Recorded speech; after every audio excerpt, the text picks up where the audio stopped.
Pemirsa, di bulan suci Ramadan, menu makan bergizi gratis bersifat kering dan penuh gizi, sehingga bisa dimakan untuk berbuka puasa. Bupati Banyuasin telah meresmikan program makan bergizi gratis di SMP Negeri 1 Banyuasin 3. Sebanyak 846 siswa mendapatkan makan bergizi gratis yang disantap ketika berbuka puasa. Willy Alkusari, Kepala SPPG Banyuasin 3 mengatakan menu makanan bergizi gratis yang diberikan saat Ramadan kepada siswa berbahan kering dan bernilai gizi tinggi sehingga bisa dikonsumsi saat berbuka puasa. Kalau untuk nilai gizi itu, Pak, kami udah ada standar memenuhi sesuai dengan peraturan Kemenkes. Itu di kategori TK kelas 1 sampai 3 dan juga kelas TK, TK dan SD kelas 1 sampai 3. Kemudian dibedakan antara dengan kelas 4 sampai 6 ke SMA. Untuk rincian gizinya itu berapa, Pak? Kalau untuk SMP? Kalorinya. Sesuai dengan makan siang, di menu makan siang terbagi menjadi 30%, sehingga menjadi 617 kalori untuk sekali makan.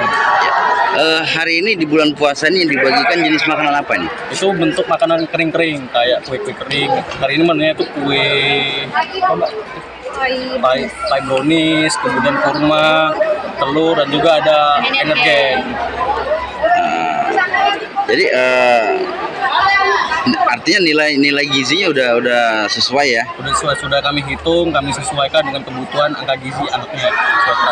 Sementara itu, Askolani, Bupati Banyuasin mengatakan pemerintah Banyuasin sangat mendukung program Presiden Republik Indonesia dalam meningkatkan gizi anak bangsa. Dengan adanya makan bergizi gratis diharapkan bisa mempengaruhi pada kesehatan dan pendidikan anak bangsa.